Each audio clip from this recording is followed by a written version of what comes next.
Hello, friends, and welcome to episode 766 of the Juicebox Podcast.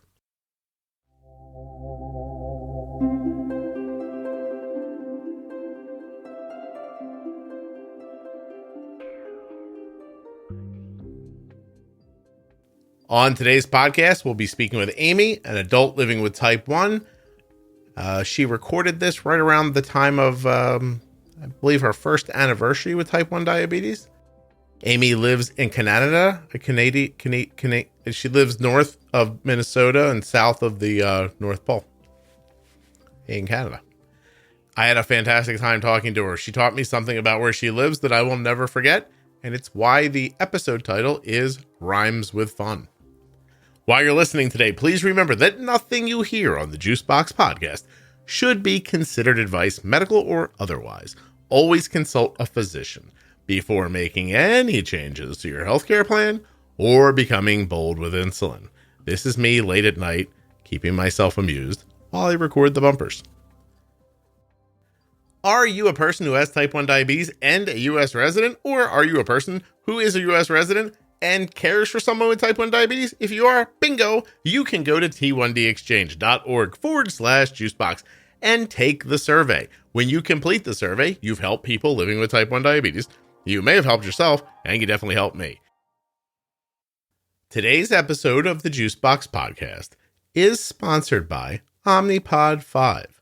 Please go to omnipod.com/juicebox to learn more and get started today with the Omnipod 5 or the Omnipod DASH, which you may be eligible, that last part, the DASH, you may be eligible for a free 30-day trial of. Wouldn't that be something?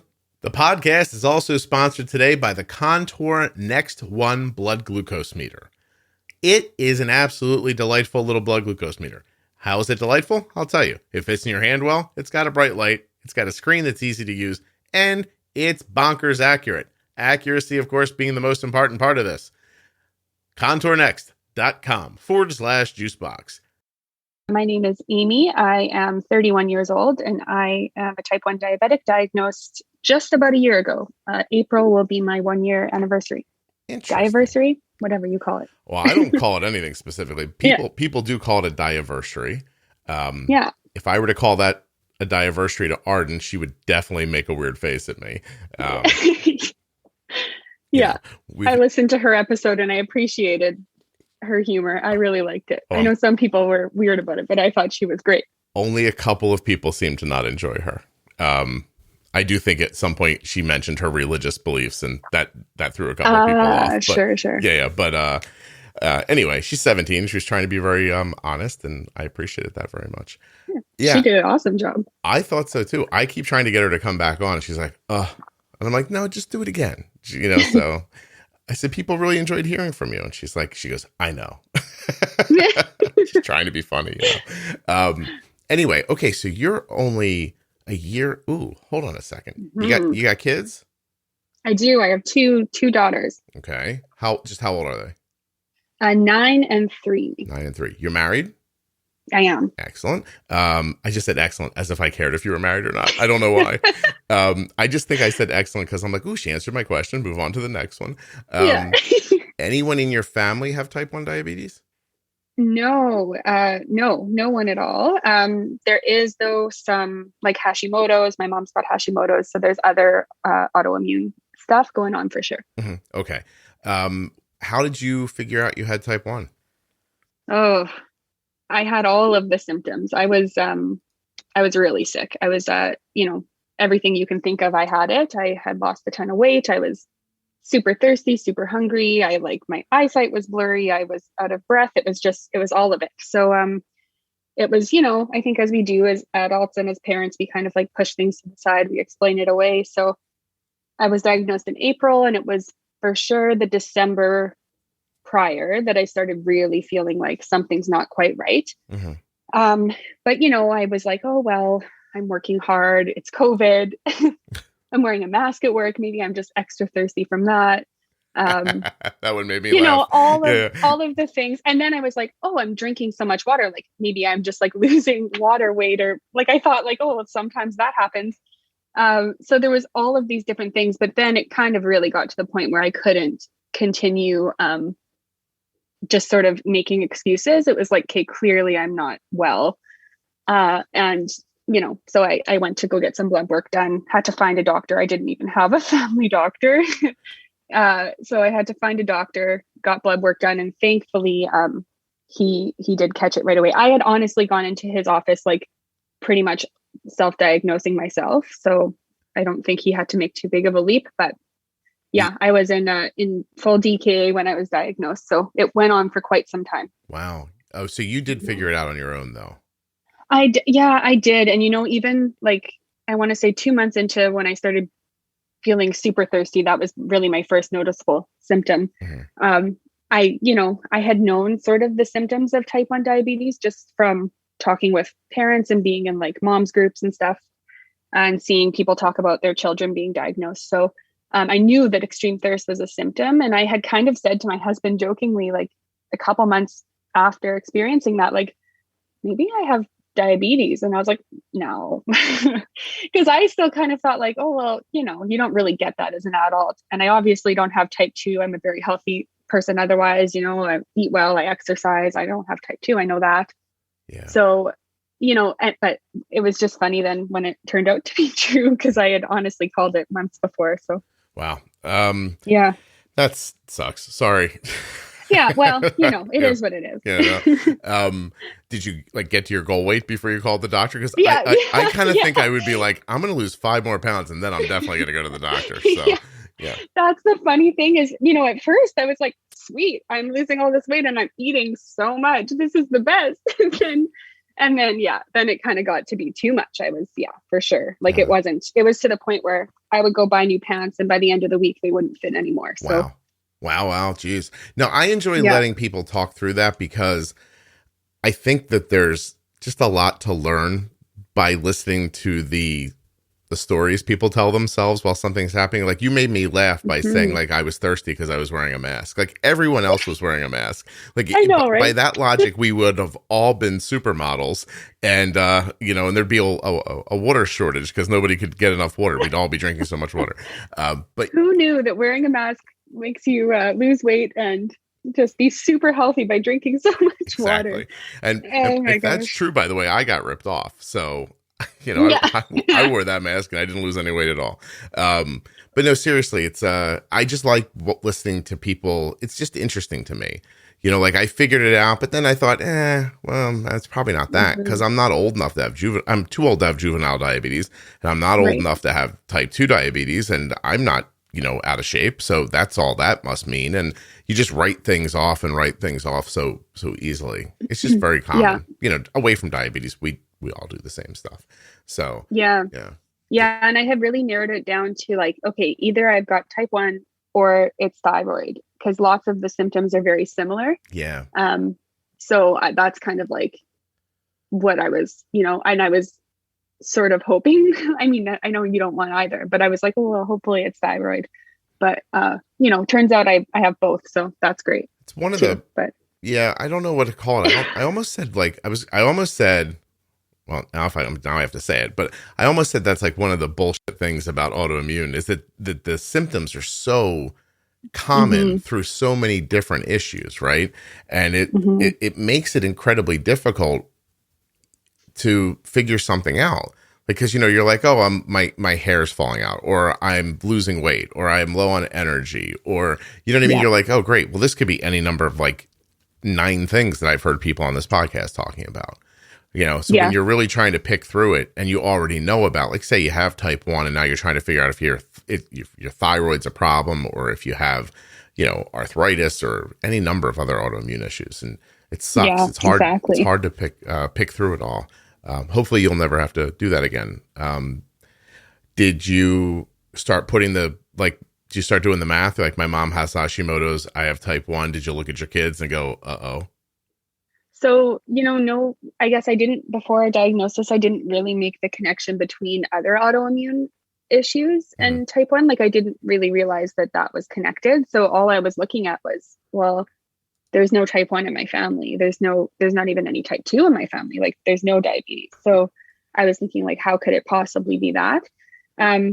And with my kids, like, oh, absolutely. When I found out that was really the only thing, like I had a very brief moment of being like, well, this sucks for me. But then it was immediately about them and what does this mean for them? Yeah. And, I think I asked the doctor when I was diagnosed, and he kind of said like, oh, it's not likely. Like, basically just because, you had them before you were diagnosed, and he gave me a whole laundry list of reasons why I really don't have to worry about it. But I think I've, in my own research, I've come to realize that not that I'm sitting here worrying about it, but it's a possibility. So, they've both had their fingers pricked a few times, and so far so good. But I understand. Well, I mean, you can't live your whole life just, worried all the time. You could do TrialNet or something like that if you were really interested. You're in Canada, right? I am. Yeah. I'm sure that works in Canada, doesn't it? It does. It does. Sorry, I lost a headphone 1 second. No, you're fine. I don't know if that made a difference to you. I was in contact with someone with TrialNet. Actually, we kind of have considered doing it, but we haven't decided yet. The one thing that's kind of holding me back, and I don't know if it really matters, it's just my endo had brought it up. I asked him at an appointment what his thoughts were on it. And he said, well, I think it's like, it can be good to find out that information, but then if your children end up having the markers, that flags them as basically already having type 1. And so then it's very hard for them to get life insurance if, like, say they might be diagnosed as an adult later on, like I was. So I don't know if that's the case. I honestly haven't looked into it any further, but what he said there kind of is holding me back a little bit on doing it. Can I ask you a question? Sure. Do you have life insurance? I do. Oh, yeah, but because I got it before I was, when we were smart, we got life insurance when we were like 22 years old, my husband and I. So it's you dorks. That's lovely.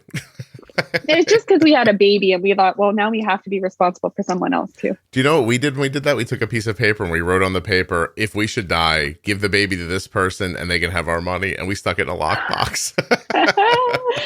So I don't have a will yet officially. That's something that I know I need to do. But maybe I'll do that your version of a will. Yeah, I just thought like somebody will find us eventually, save those kids, Well, years later, someone will uncover this letter. Yeah. After Arden's been living in a home for 6 years, like, oh, she was supposed to go to their uncle. How about that? Yeah. Oh, they were going to give all their money to. Oh, what a sad story. I know we should do better. At this point, though, Arden's going to be 18 in a couple of months. Yeah. So we made it through. You kind of, you sneaked through that one. Yeah. Let them fight over whatever's left when I go. They can put like sticky notes on things in your house. This belongs to me. That would be a sad weekend, wouldn't it? I'm going to take this lamp. Yeah. You want this chair? No, I'll take it. Yeah. Throw the rest of this crap out. We just did this with my mom.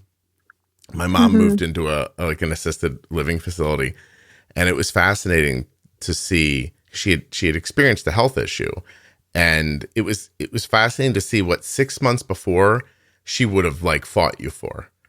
And now she was like, throw it out. I don't care. It's just it was amazing to watch her priorities shift. And it was really, really interesting. Like we had to sometimes we had to stop her. I'm like, Mom, that's a 100-year-old picture. Why don't you hold on to that? Like we'll keep it. She's like, I don't have any place for it and I don't need it. And I was like, God, look what happens when you hit a certain age. You're just like, whatever. I don't need this stuff. I found it kind of freeing. Like she was free of ego, even about herself, where, 6 months before she would have been like, I don't want somebody helping me. She would have gone down that road. Now she's like, no, let them help. She's like, I'm okay. Aww. Yeah. It's interesting. Don't worry. That's not going to happen to you for a while, Aimee. Don't get sad on me. We're okay. Yeah. Well, Hey, I unfairly know something about you that you didn't share with me so can I ask about it? Sure. You're like, sure. What is it? Well, now we know you're a decent person, Aimee, because if you had any really weird things going on in your life, you would have been like, maybe. Yeah, we'll see. You were like, yeah, no, sure. Your job is interesting.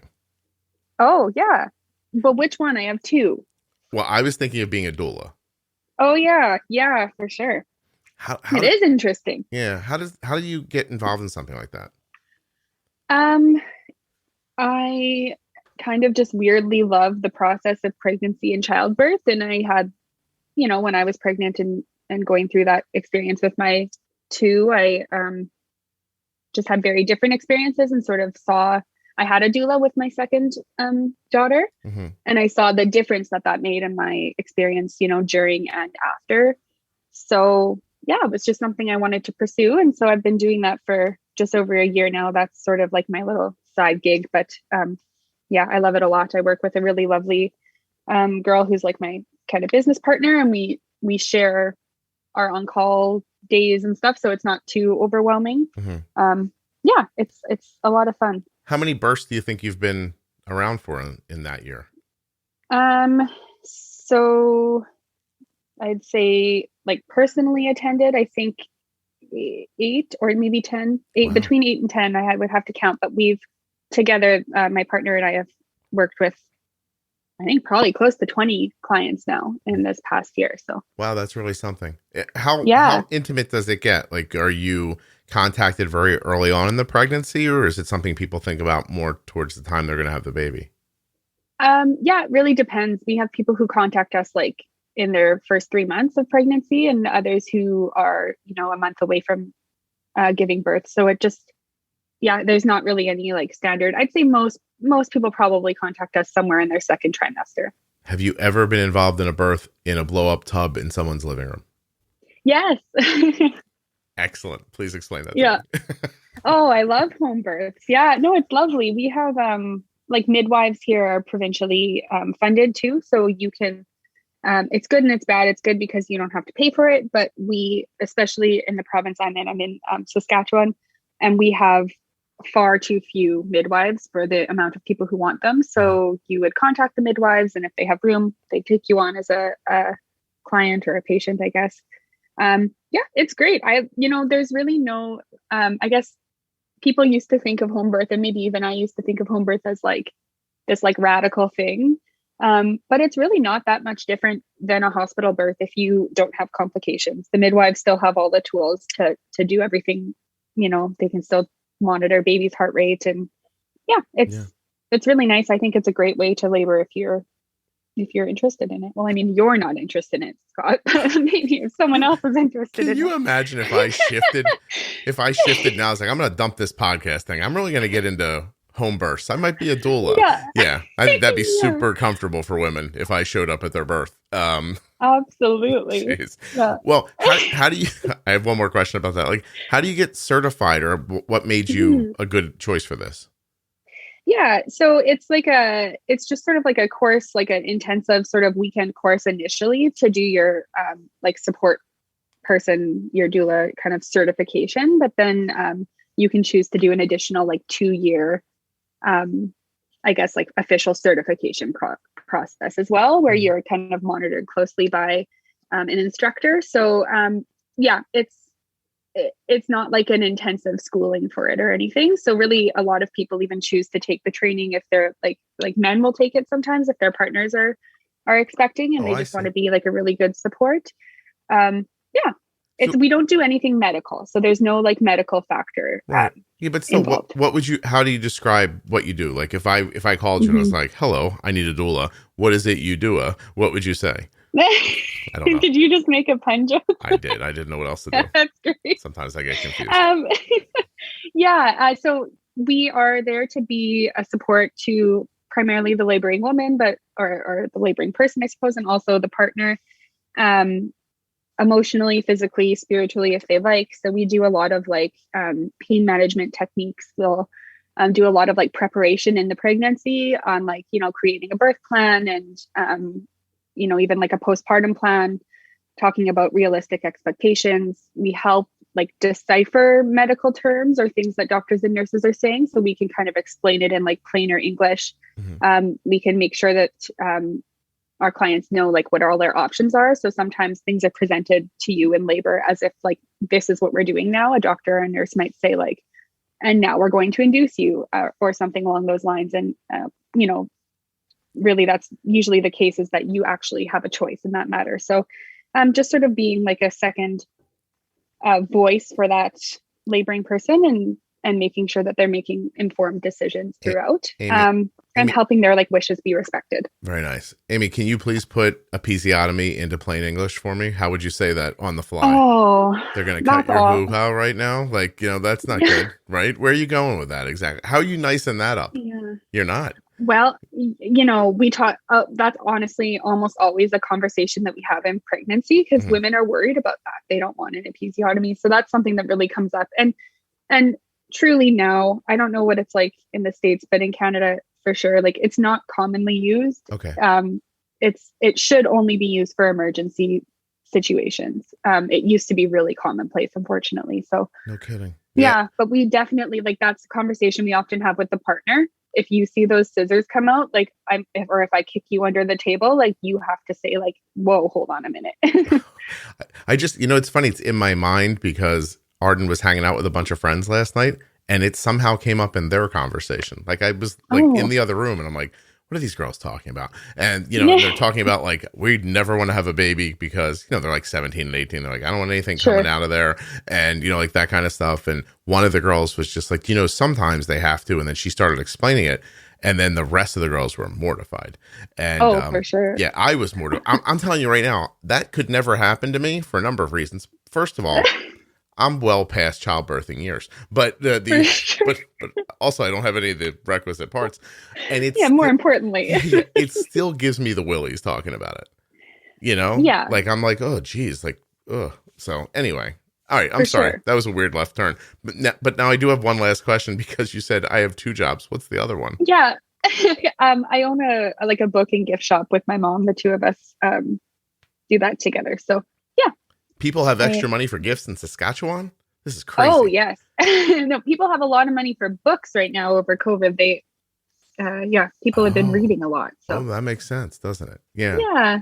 Okay. All right. So, now we've got all that out of the way. We did. Yeah. So now you know who I am. I would love to listen to the podcast with people sometimes. Like when movie makers make a movie and then they sit in the back and they watch other people watch the movie. Yeah. I'd love to be able to witness people listening to the podcast because I mean, at this point now we're 20 minutes into this, Aimee, and we haven't really talked about your diabetes at all yet. And yet I'm fascinated. No. So we've talked about episiotomies and all of the things otherwise. But I a little bit I kid, but we figured out how you got diagnosed and how you figured it out, the process you went through. Now I'm going to ask you, when you left the hospital, what was your understanding of management of type 1? Mm-hmm. Yeah. So, that's a good question.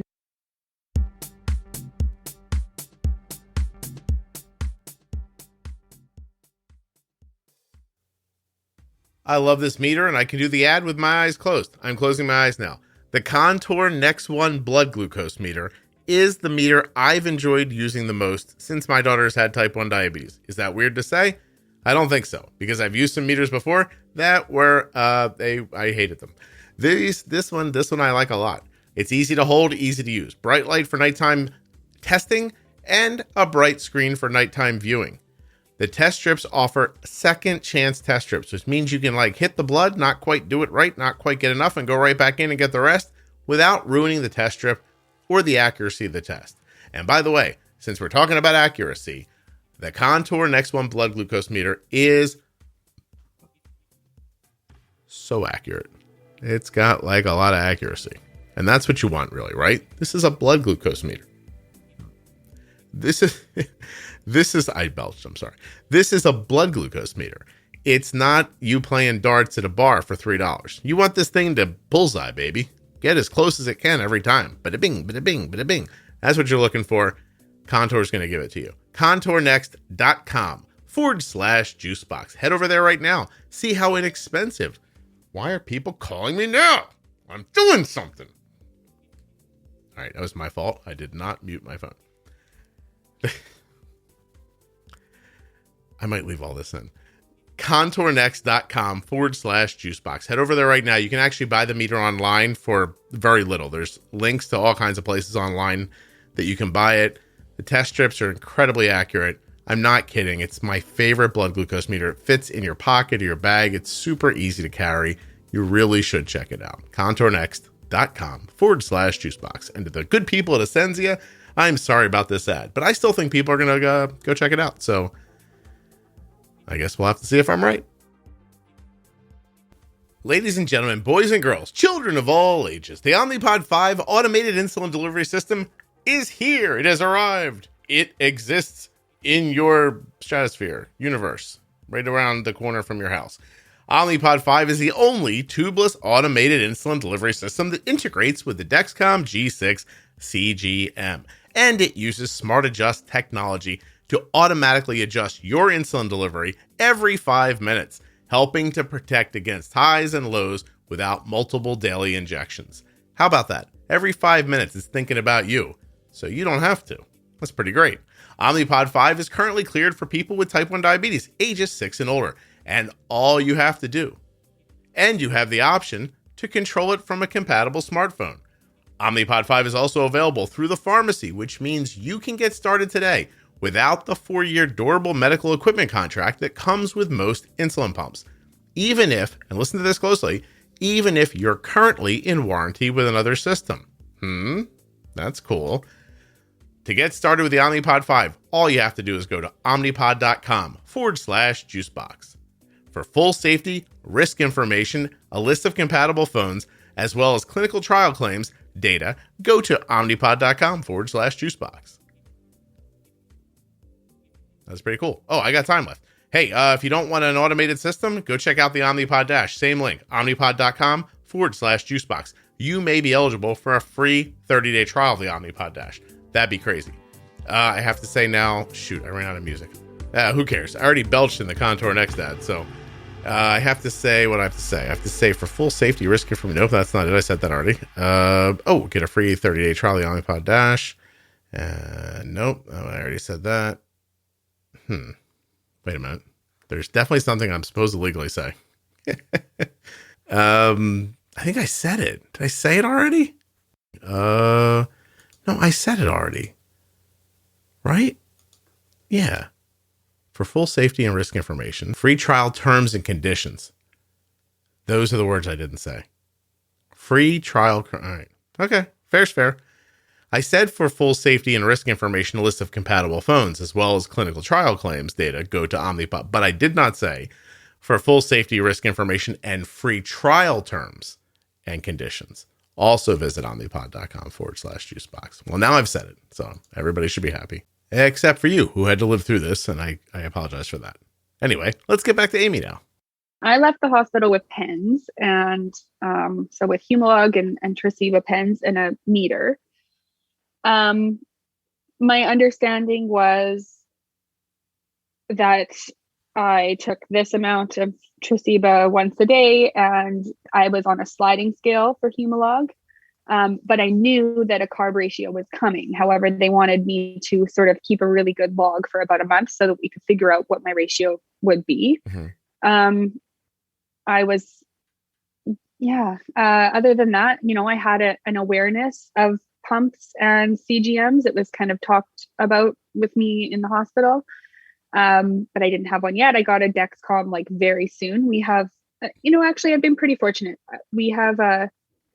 I have a really good endo, and his team of educators are available, by phone, text, all of that. So I think it was not even a week after leaving the hospital that I had a Dexcom. So I had that, but my understanding was basically take insulin for what you eat. It was definitely a little bit more on the play it safe side, better high than low. Right. What made you pretty minimal at that moment. So now I'm aware that you're in the private Facebook group, and I actually I do my best to keep up with it. I want to say that, but some things stick out to me more than others. I have no way of knowing why. You know what I mean? Yeah. In my mind, and this is crazy, your name is spelled a little differently. Yeah, it is. And so it for some reason my brain remembers it. I look up at it, your name looks like an image to me. I don't know how to explain this to people, but there are 23,000 people in that group.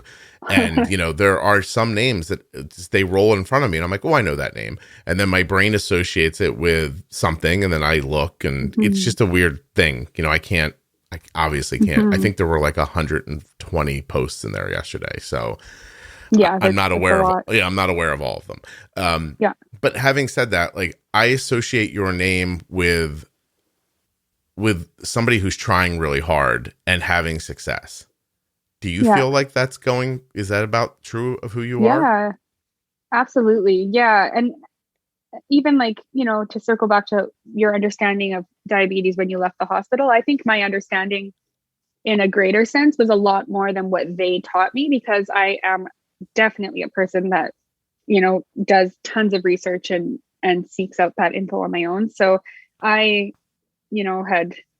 I think I've even found the podcast like before I left the hospital. Hmm. I didn't start listening to it yet, but I was aware of it at least. And, had followed a bunch of people on Instagram and read a bunch of things. So I kind of already knew like some of the things they were telling me. I was like, okay, that's not right though, or it doesn't have to be that way. But I didn't know how to get to that point. Yeah. But it didn't take me long for sure. Yeah,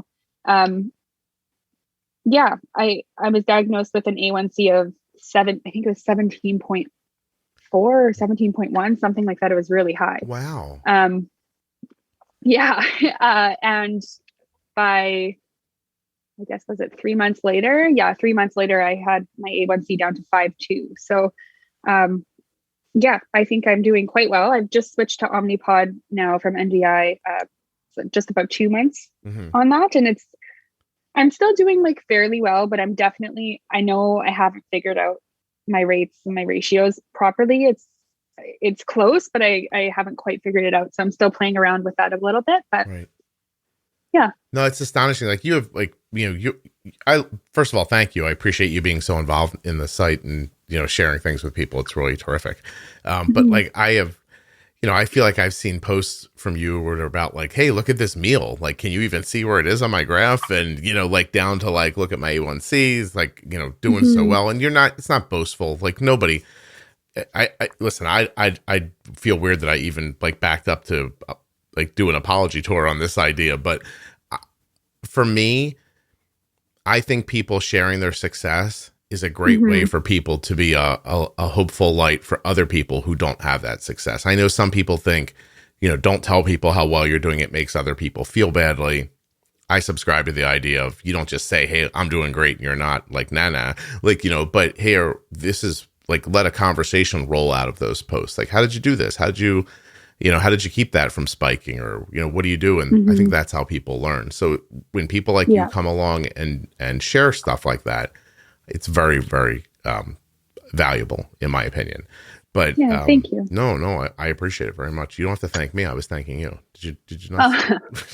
Yeah, no, I really do. I agree though. I've seen a bit of both just in different people I've followed on Instagram, especially, I think the people who have had diabetes for longer tend to have that idea that like, it's sort of a faux pas to share your A1C or talk too much about your successes without like also talking about how terrible it can be. And, like personally, I had to leave almost every other like Facebook group that was centered around diabetes other than yours, because I just found it so negative. Like it was just so many people like, oh, well, that's just diabetes. And like, it was, but yet here I am. And I can appreciate that I might still be experiencing some honeymoon, maybe, but, still like, I'm like, well, there's this whole group of people who are not doing it that way. So I know that's not how it has to be anymore, Right. So, to go off on this for a minute, I don't think of those people as bummers, right? Like I don't think of them as people, not that you said they were, I'm just expounding. Yeah. Like, I don't think of them as people who just want to be negative. I think that they have been introduced into a world that is not easy to navigate, that most of them were probably not given good tools or good explanations. And then they were left to flounder. And now all they can believe is what they see, which is that's just diabetes and this doesn't work. And, just because you got lucky in your blood sugars, like, you know what I mean? Like there's that vibe that you got the good kind of diabetes and they got the bad one. And, like that their body acts differently than yours does or whatever the feeling ends up being. And I've seen enough from adults who sometimes have had diabetes for decades and struggled for decades find the podcast and not struggle anymore. Like I believe that the possibility's there for everybody. I don't know if everyone's in the right headspace to take a hold of it, or, you know, if they have the right home life, or, you know, even financial ability sometimes, you know, to really do the things that that kind of need to be done.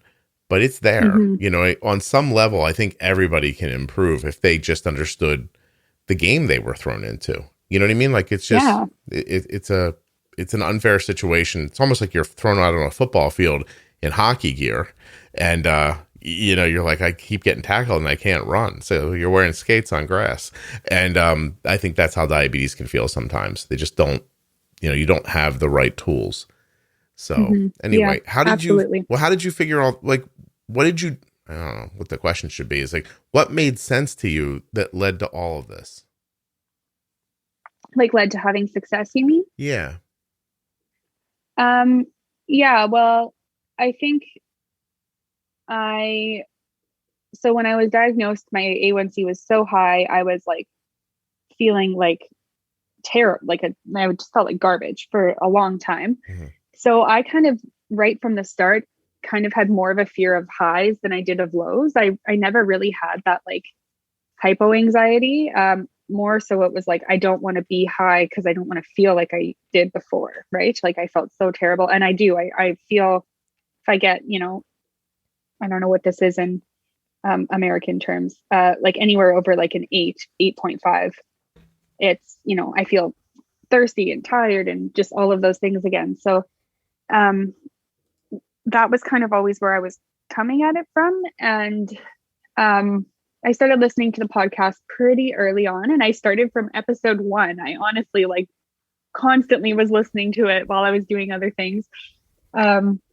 And I think that it made sense to me, what you were saying about being bold and, you know, just like little bumps and nudges. And I wasn't really afraid to give myself like just little micro doses of insulin throughout the day. Even when I was on pens, it just didn't really bug me. So yeah, I think, I don't know, it just totally made more sense to me to aim for a regular person's blood sugar levels. I've kind of always been like a perfectionist. So I guess I wasn't really willing to settle for anything less than that. Well, 8.5 blood sugar, by the way, for people in America and other places, is like 153. So yeah, when you get over that, you don't like the way it feels. Yeah. If it just like sort of goes in high fives and comes back down, but if I hover there longer, or especially if I get into like the double digits, you know, which would be like a 200 plus, like I feel terrible. So, so I really try to avoid that and kind of have from the start. So, okay. Hold on a second. So I'm orienting my mind. I don't know what happened. I just like looked away for a second to look at that number, and then all of my thoughts escaped out of my eyes. It felt like I was like, where did all my thoughts go? So you don't subscribe to any specific diet though, right? Like, you eat pretty, like, just regularly. Absolutely. Yeah. In the beginning, for sure, I tried to eat a little bit lower carb. Like, I, you know, found breads that were lower carb, or, you know, I think I was, especially before I had my carb ratio, I was really trying to stick to like this many carbs per meal so that it would not send me crashing low with the sliding scale they gave me. So, you know, but once I got my carb ratio, for sure, I eat whatever I want. You know, within reason. I've always been a healthy eater, but I certainly am not low carb, right? At all. Yeah. And you said that you're not so much scared of low blood sugars. Have you ever had a low blood sugar, like a frightening? Yeah, I've had a few. Yeah, definitely a few. Like more recently, I found since starting the Omnipod, I think it's just the way my body is reacting to using like Humalog as a basal insulin. It's just absorbed differently. So I'm still just sort of trying to figure that out. I've definitely been low more than I'd like in the last month or so. So yeah, I've definitely had like moments where I've had a scary low, and certainly I can see how that anxiety would come into play, because, you know, I would be lying if I said I wasn't like I never thought about that again. Or, there's been maybe a couple times where I've given myself a little bit less insulin than I think I need, following those sort of scary moments. But, yeah, for the most part, no, I'm not. I have the Dexcom. I watch it carefully. So I think that is a huge factor. What do you call low? So low for me is anything under 3.9, which I think is like, I got it. 70. Hold on. 70. Yeah. But like, that's like a mild low. Like sometimes I'll let that ride out, but then if it's like a straight arrow, right? But right. Anything under probably anything under like 3.5, which is, hold on, I'm going to do it. 63. 60. Where are you doing it at? You're so quick. A calculator times 8. So it's whatever, like my number is times 18. Aimee, ask me where I'm doing it. On, juiceboxpodcast.com. Yeah, it says juiceboxpodcast.com. There's a link at the top that says A1C and blood glucose calculator. And that's how I was doing it. Good job, Aimee. Thank you. Sorry. You just got to plug the website. That's all. I don't care if you do it with a calculator or with your fingers. Just mention that it's on the website. Okay. You listen, Aimee. Okay. Come on. I do. I have questions. You really went back to the first episode, started listening to this podcast. Are you caught up? Yeah. Yes. Bless you. Thank you so much. So joking aside, because I feel like people are hearing me say like, wow, Aimee gave me 650 downloads, which trust me, there's a small part of my brain that is doing that right now. But the other part of my brain is that I've long believed that if you just listen through the podcast, you could put your A1C in the 5s. Absolutely. Yeah. And I listened to, for sure, like the pro tips and defining diabetes. Those are helpful. Absolutely. But I feel like by the time I got to those, I had almost already heard all of that information just in the conversations you have with people. So I find those, episodes like this just as valuable for me. There's, when you listen through, there's little pockets of, great information throughout all of them. So the pro tip episodes and that kind of stuff, I'm opening up my phone. Hopefully like it won't make a bunch of noise. They exist for this exact reason. So I'm looking at a message that I got last night, which I won't identify the person in, obviously, but they start off very nicely asking like, is there a suggested episodes list that could be helpful? Which I take as meaning, I don't want to listen to your whole podcast. And then I scroll a little bit and I was like, yeah, have you tried the pro tip series? And, then it becomes, can you please tell me what numbers those are? And then you realize that there are some people who just aren't going to do any of the work on their own, but it doesn't mean they don't deserve good health. Maybe this person's busy or, has 1,000 children. I don't know what their deal is. But then eventually they get down to like the real honesty of it. And they're like, I send the link and the answer is thank you, because I really do not have enough time to be looking through your podcast or listening to anything that's not exactly what I need. And so I agree with you, by the way, and I did it on purpose. Like if you listen to the podcast, you'll just know how to take care of your diabetes. But I added the pro tip series and that other stuff when I realized that there were going to be some people who just for a number of reasons weren't going to have the time to listen through. And then I think once the podcast got into like the 200 episodes, I was like, what am I even asking of people? You know what I mean? You know what I mean? And and that's why you see the first pro tip pops up around 210. But you can also see how agile you can be with an organization if you don't have to ask 17 people in a meeting what we should do next. I just looked up one day and I was like, I have too many episodes at this point to expect everybody to listen through all of them. I have to condense some of this information in a certain place. And that's when I went from helping people who had the time to listen to a podcast to helping people who had the time to listen to a podcast and people who did not have the time to listen to one. And I think that's when it became more valuable. And now, of course, having this conversation, I think I want to say the pro tips started in 2019, but ironically, I'm the worst person to ask about the podcast because I'm busy making it. I'm not a great historian about it, but I'm going to look real quickly. Also, like what year is it even? None of us know at this point. Yeah. So that first pro tip went up in February 2019. And I think today, episode 4, hold on a second. Today, episode 642 went up.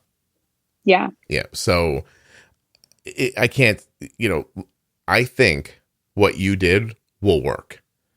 Yeah. And, but I got to the point where I was like, I don't imagine everybody can do that. So anyway. Yeah, for sure. But I appreciate it very much. My big listening times are cooking. If I go for like a run or a walk with the dog, or grocery shopping. That's like where it all happens. And you have 2 jobs.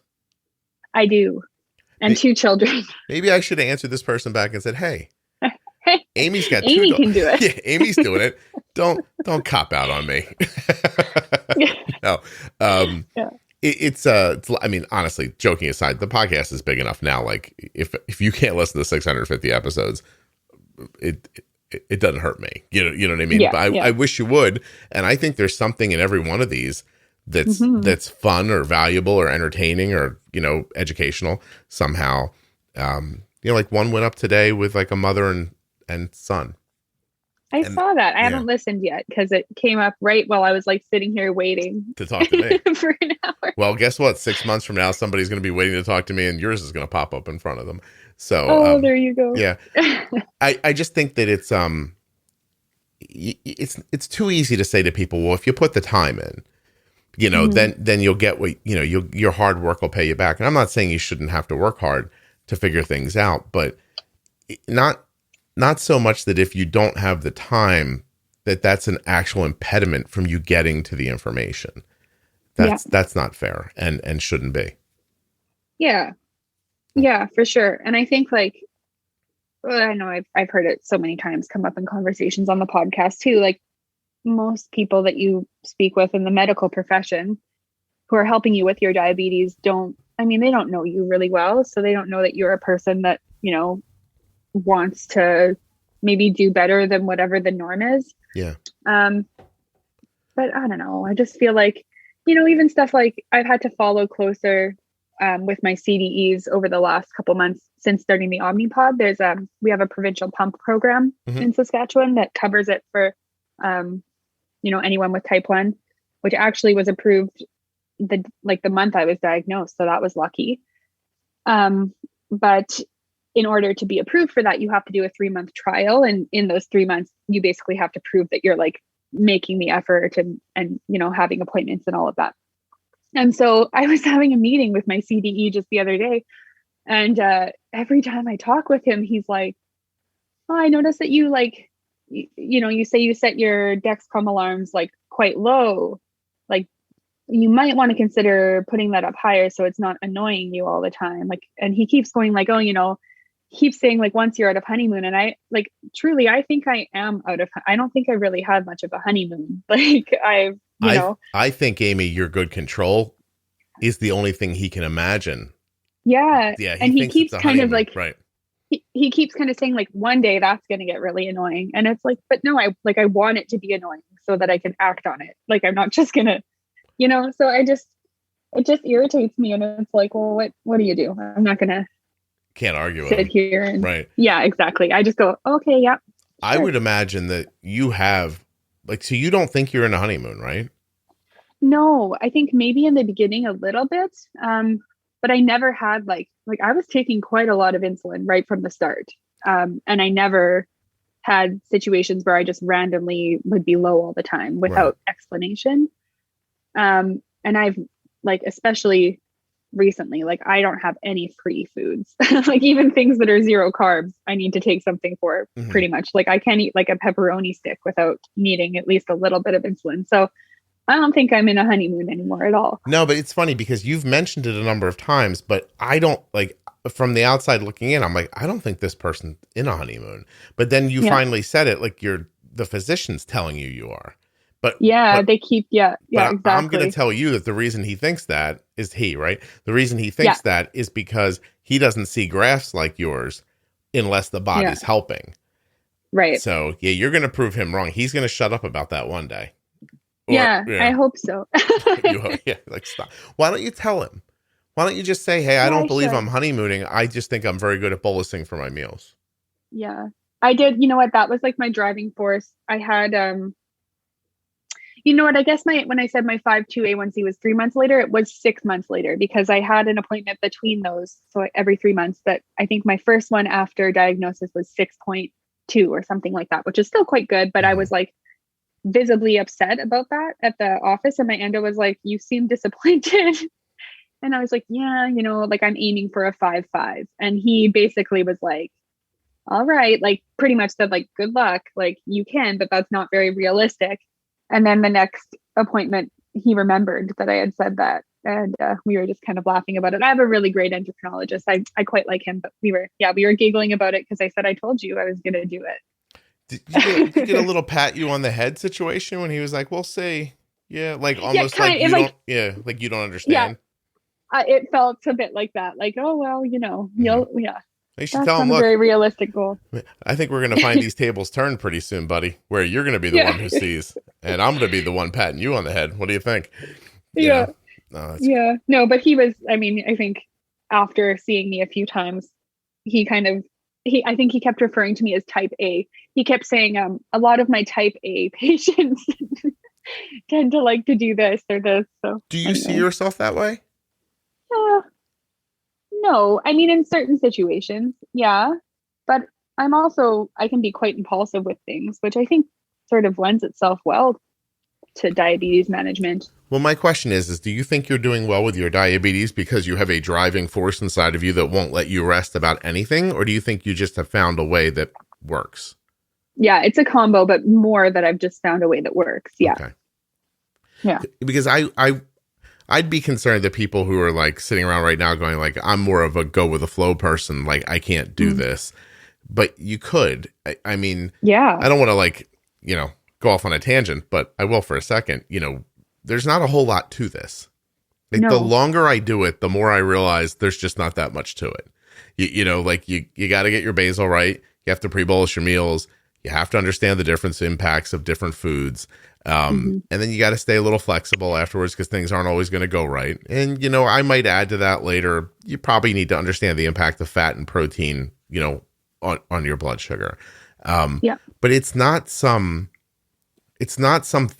calculus. You know what I mean? Like diabetes is portrayed as this, you know, alien calculus that none of us can understand, but it's not like that at all. Like I don't even think about the math of it. It's all about timing and amount and staying ahead of the blood sugar, not chasing. It's super kind of intuitive once you see it. You just have to see it work, right? Like after it happens and you're like, oh, that went exactly the way the guy on the podcast said it was going to. And then you can be like, I could probably make that happen again. Is that about your expectation and your experience? Yeah. And, you know, in some ways, I think it probably is better to be a go with the flow person because you do like, if you're too stuck in, oh, well, last time it was this way. Right. Like, then I think you have to be a bit of both. You can't be too rigid. So yeah, I don't think if you're a go with the flow person that you can't do it. Yeah. I think it was just kind of like the way he was viewing it was that I needed to like have control of everything. Yeah. You know, I think that's what he was seeing. Well, I'm doing what you're doing. And probably truthfully, he probably thought I was like driving myself crazy to get those results. I'm not. In fact, I think about it less when I'm doing well. Yeah. No, that's his improper interpretation of diabetes. Yeah. Yeah. Because I'm a completely like go with the flow person. I don't have much rigidity about me at all, especially around this stuff. And I'm as good at it as I think anybody could possibly maybe be, you know? And so I just want people not to think that, that if you're not of a certain brain, you can't do it. Cause that's not true either. You know, I mean, the truth is, I think you said it a second ago, if you're too rigid, that'll make it more difficult because if you're in this headspace that like, look, I weighed this food. I always feel bad for the people who live like travel with a scale to a restaurant or something. You know what I mean? Like I weighed this food and damn it, this is 43 carbs and my meal ratio says this and it didn't work. And that I think must be maddening because it feels like you've been told the answer and the answer is wrong. You know, whereas if you listen to me, what I'll tell you is, you know, put in the amount that you need and then if it doesn't work, figure it out, you know, next time make an adjustment and you'll see eventually it'll just work out really well. That's it. Yeah. You know, it must sound so trite to people who don't listen to the show. I imagine. I apologize to those people. I'm not making light of diabetes. It's really difficult. I'm burdened by it just like everybody else is. But there's a way for it. Excuse me. There's a way for it to, for people to have that kind of experience that you just talked about. Cause I think the most important thing you've said in this last hour is that when it's going well, it's less work. Right. And it's going well because of the effort you put in up front to stay ahead of it. Is that all right? Absolutely. Yeah.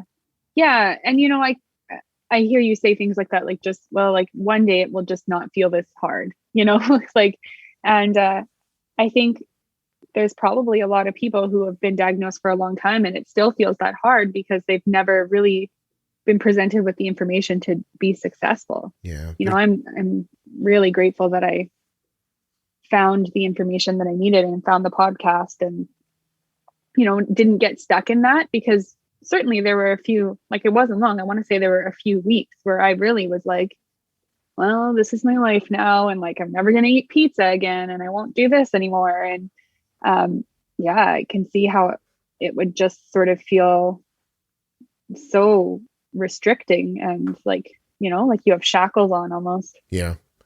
Well, I'm happy. Hold on a second, please. I said Saskatchewan one too many times and something got caught in the back of my throat. Just wait till you hear the name of the city I'm in. Oh, will you tell me? You don't want to. Oh, well, I will. All right, go ahead. You'll laugh at me. Have you heard it? Maybe you've heard of it. The city I live in is called Regina. Yeah, I know this one. Yeah.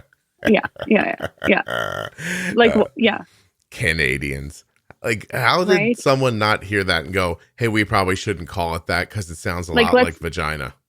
Let's at least pronounce it Regina. No, it's not. I never understand. Like, did they not have someone like me in the room when they were making the sign up? Because I would have been like, hey, guys, real quick. That sounds like vagina. Maybe we should do something else. I mean, unless that's what we're going for. And then, let's keep going. It's named after someone of British royalty, a princess or something, I think. Sure. Great. And 100 years later, you live in vagina. So that's not helpful. They call it the city that rhymes with fun. Is that what they say? That's truly a slogan. I didn't make that up. That's an actual slogan that they say about this. Well, as a heterosexual man, I can't agree more. What do you think of that? Yeah. Oh, that's hilarious. All right.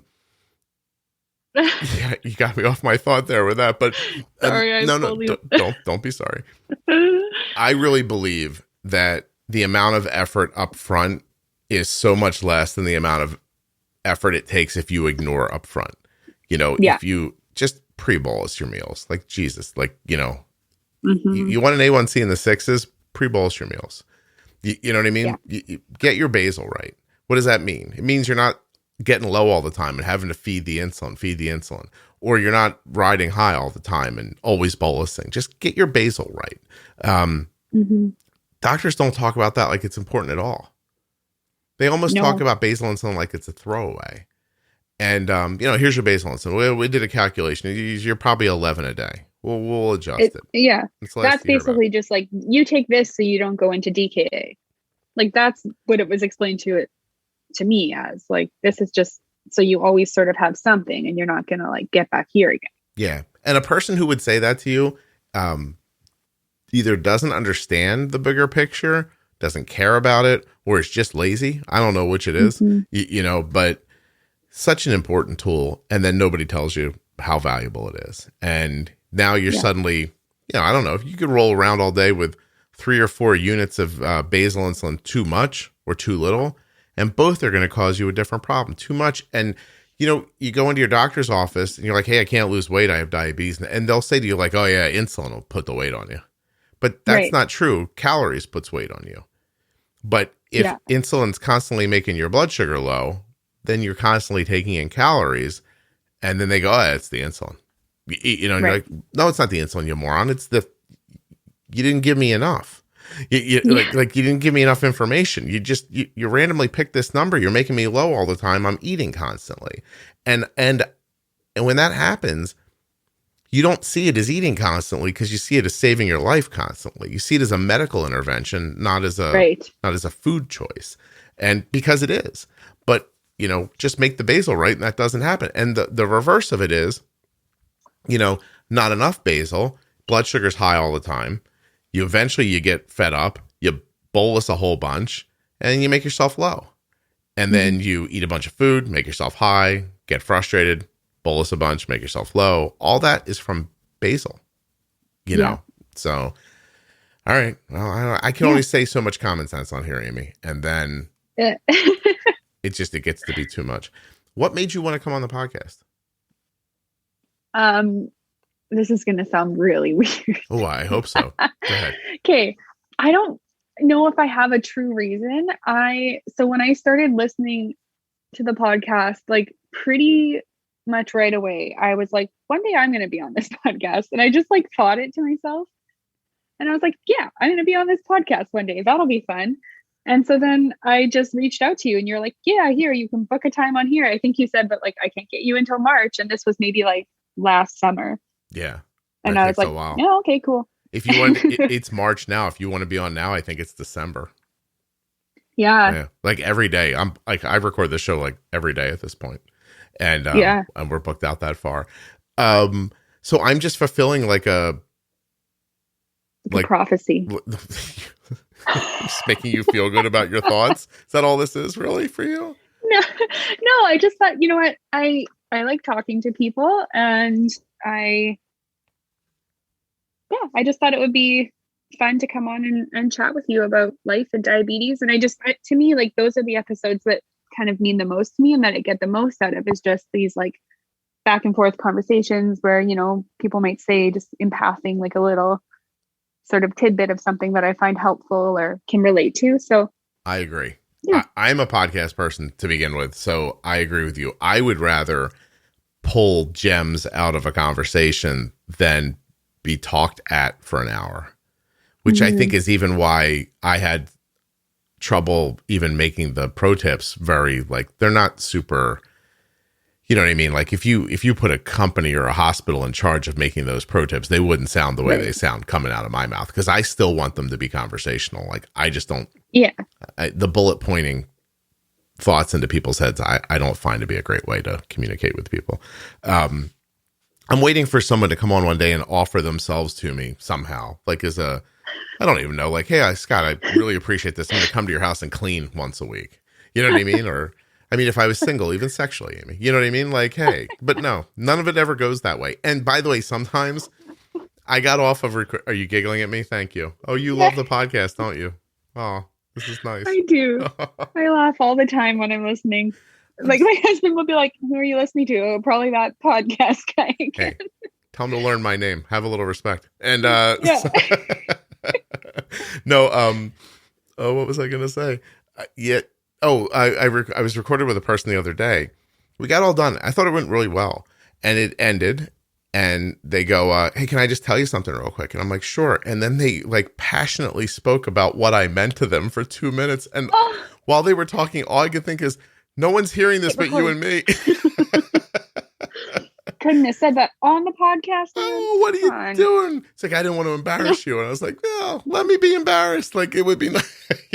I said afterwards, I was like, look, I have a podcast. I was like, if I'm having a conversation, it's not being recorded.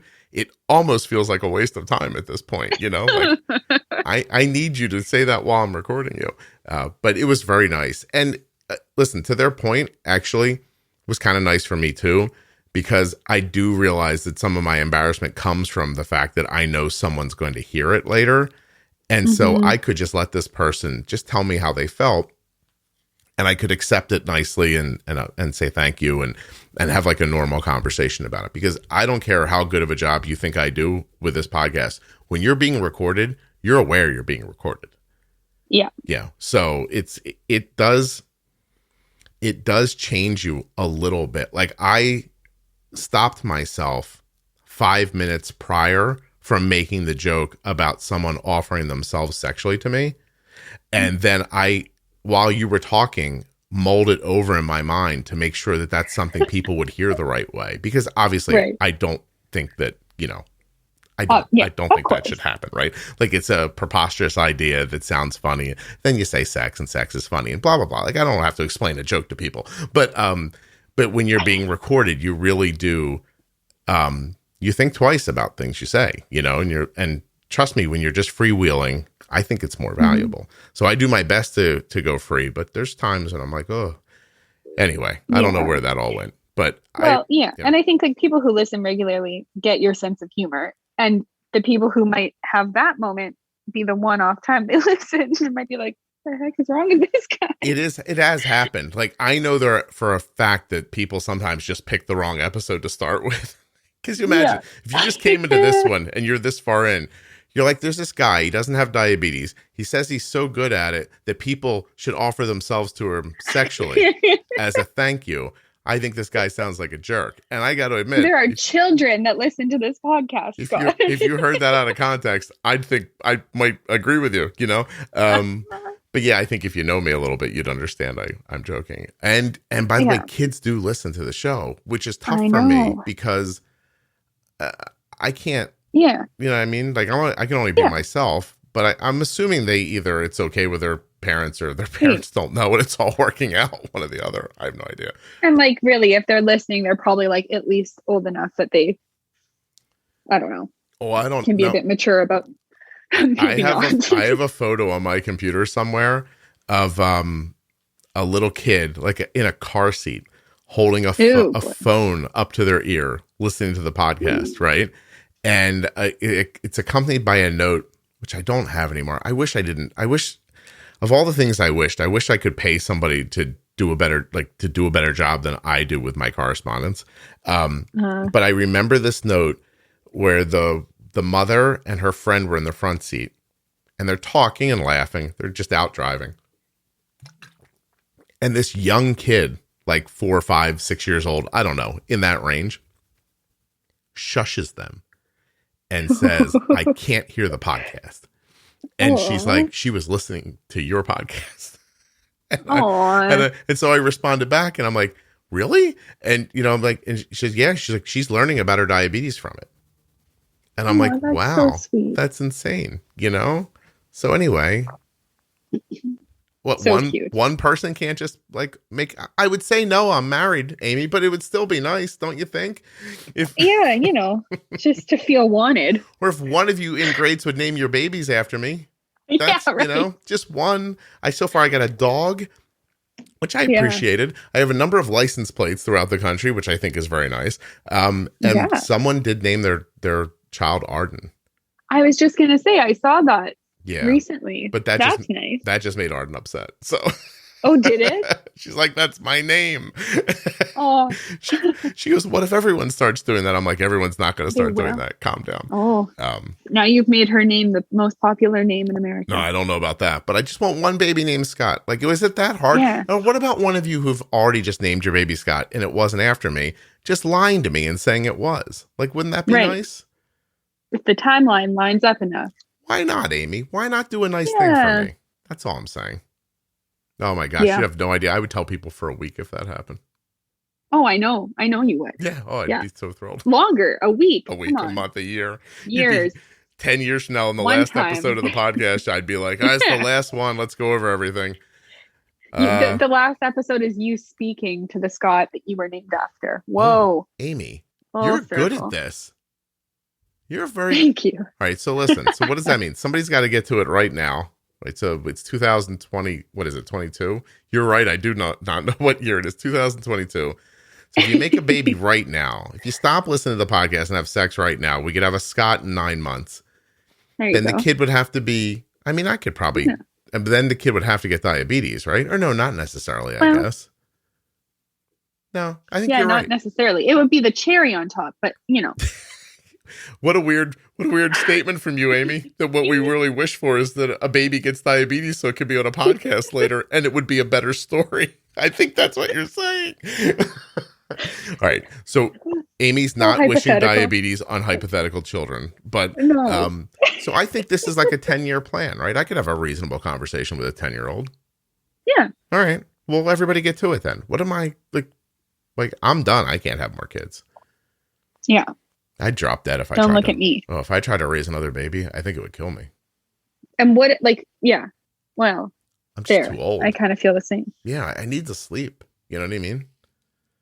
Yeah, Yeah. I do. Yeah. And also, like, yeah, like now, I mean, especially for you, but for me, like now, even with a 3-year-old, like I feel like we're at this time where like sometimes it's quiet for like 15 minutes and you're like, ooh, this is nice.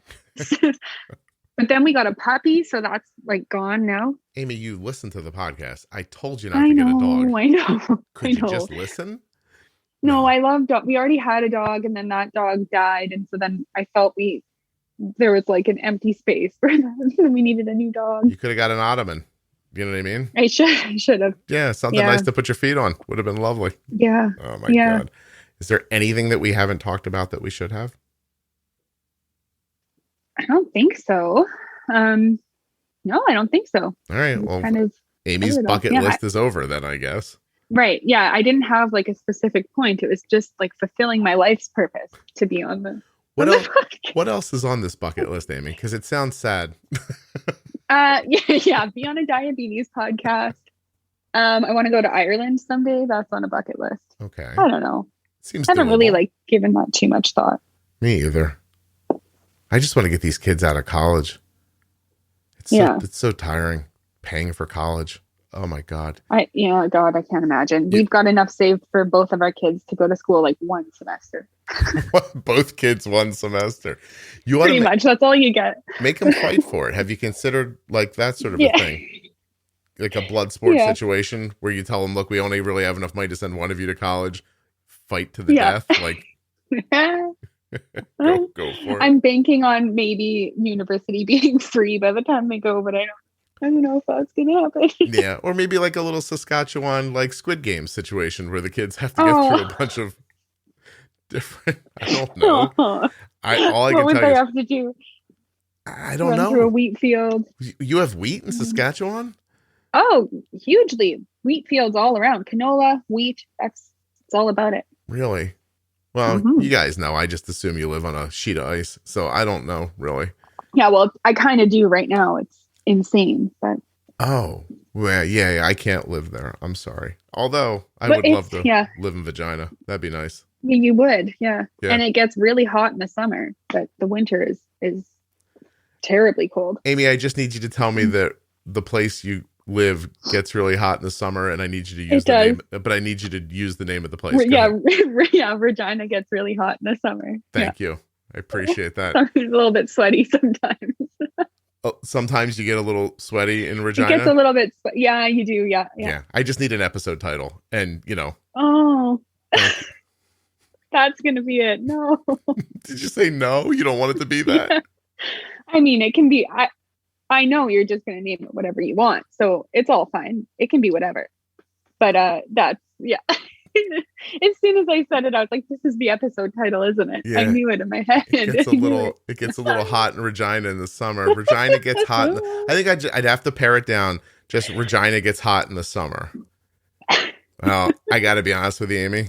That's going to be the title of the episode. I apologize, but it's all good. I like it. There's no way it's not going to be that. Like I'd have to sell the podcast to someone else who would then rename it. There's the only way it could happen. I would never in a million years not make it that.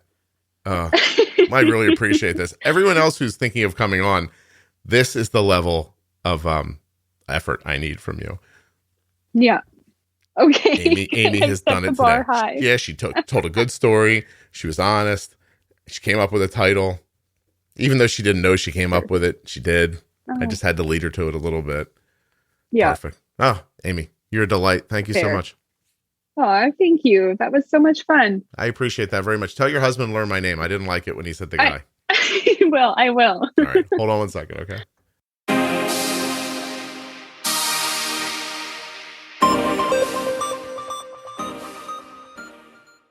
A huge thanks to Aimee for coming on the show and sharing her story. I'd also like to thank Omnipod, makers of the Omnipod 5 and the Omnipod DASH, and remind you to go to omnipod.com/juicebox to get started today or learn more about the Omnipod 5 or the Omnipod DASH. I also want to thank someone else. Oh, I remember. It's the Contour Next One blood glucose meter. It really is a super easy to use, super easy to hold, incredibly accurate blood glucose meter that is inexpensive. ContourNext.com/juicebox. You will not regret it. It's simply the easiest decision you can make today, right next to getting an Omnipod. Thanks so much for listening. I'll be back soon with another episode of the Juicebox Podcast.